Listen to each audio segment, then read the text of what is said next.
Hello y'all, it is Megan again, and in this video I am sewing up the Persephone romper add-on bottoms. I will link the bodice construction video down below. If you did the skirt option, it is also linked down below, as is a rolled hem tutorial. We already sewed the bodice, and so this will be the romper bottom construction and adding it to the bodice. You're going to place your front short pieces right sides together, aligning the raw edge and that front curve of the crotch, and you're going to stitch them together along that front curve with a 1/2 inch seam allowance, and then go ahead and finish that seam with your serger or with a zigzag stitch. Then you're going to repeat that step with your 2 back romper pieces, so put them right sides together, aligning those raw edges at that center crotch seam, stitch them together with a 1/2 inch seam allowance, and then finish the seam with your serger or your zigzag stitch on your sewing machine. Then we need to prep for our back casing, so you need to finish the top of your back piece by zigzagging or using your serger and not cutting any off. Then you're going to take it to your ironing board and you are going to press that top edge toward the wrong side 1 1/4 inch, and you're going to give it a nice press, and then take it to your sewing machine and edge stitch 1/8 inch from that finished edge to create the elastic casing. Then go ahead and cut your elastic piece. I do like to cut my elastic about 1 inch longer so I can leave a little tail and just make threading the elastic a little bit easier. Then you're going to use your favorite tool to go ahead and thread the elastic. Leave a little bit of tail once you get to the end and stitch it down on one side. Then continue to thread the elastic until you get to the other side and stitch that edge of the elastic. Then go ahead and trim those elastic tails, and if you want, you can stretch the elastic so that it's flat at the side seam for 1 or 2 inches, and you can also stitch down the middle of your elastic if you'd like.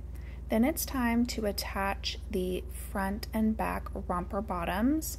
So you're going to put them right sides together, aligning the side seams, and you're going to want to start a 1/2 inch from the top edge. You want to leave that little overhang on your front shorts so that you can attach the bodice later.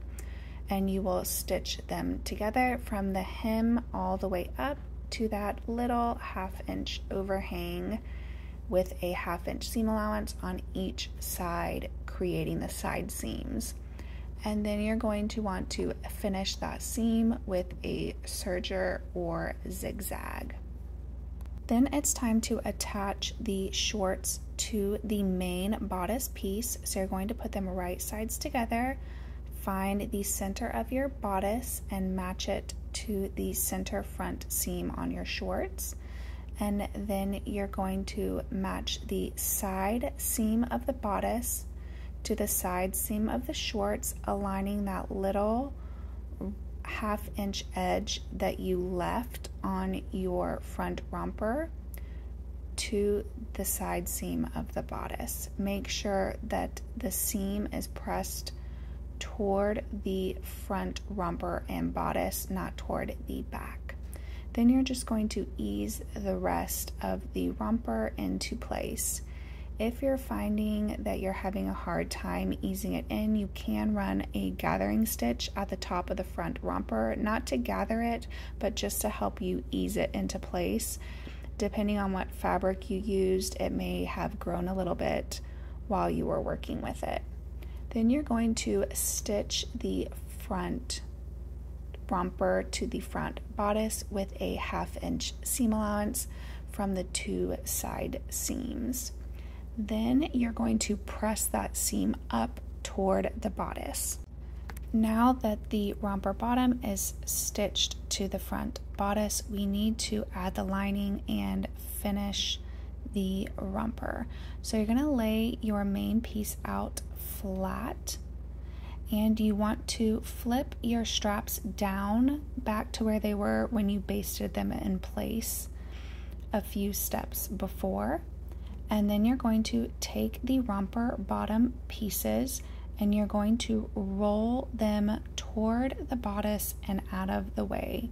So you want them completely rolled up onto the bodice piece. Then you're going to take your lining bodice and you're going to put it right sides together, and you're going to align all the raw edges of the two bodice pieces, and your romper is going to be rolled in between the two. Once you have it all pinned together, nesting those seams, making sure all the raw edges are together, you're going to stitch around all of the edges, leaving a 3 to 4 inch hole. I like to leave it on the back bodice side next to the side seam, and you want to leave that hole so we can turn it right side out later. And you're going to stitch these together with a 1/2 inch seam allowance.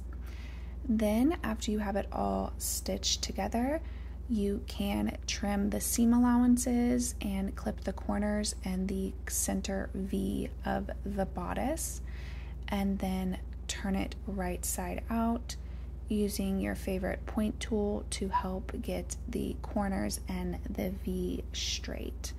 And then give it a really good press, and then you need to close that little opening that we flipped it right sides out. You can close it with a ladder stitch, or you can top stitch the bodice all the way around if you would like. And you can see the waist and bodice seams are now beautifully enclosed, and we're almost done with our romper. I like to quickly serge the edge of the legs to make hemming easier later, and then we're going to stitch the inseam. So put the front and back romper bottoms together, aligning the crotch seam and pinning from the hem all the way to the other hem, and you're going to stitch them together with a 1/2 inch seam allowance, and then finish that seam with a serger or zigzag. The final step is going to be to hem the legs, and you can either press a 1/2 inch toward the wrong side if you finish the edge, or you can press a 1/4 inch to the wrong side and then another 1/4 inch to the wrong side and edge stitch in place. Do that on both legs and your romper is complete. If you have any questions, you can leave them down below and I will try to answer them. And if you sew a Persephone romper, we would love to see them posted in our Facebook group, or tag us on Instagram at Made for Mermaids, #MadeForMermaidsPatterns, #Persephone Pattern.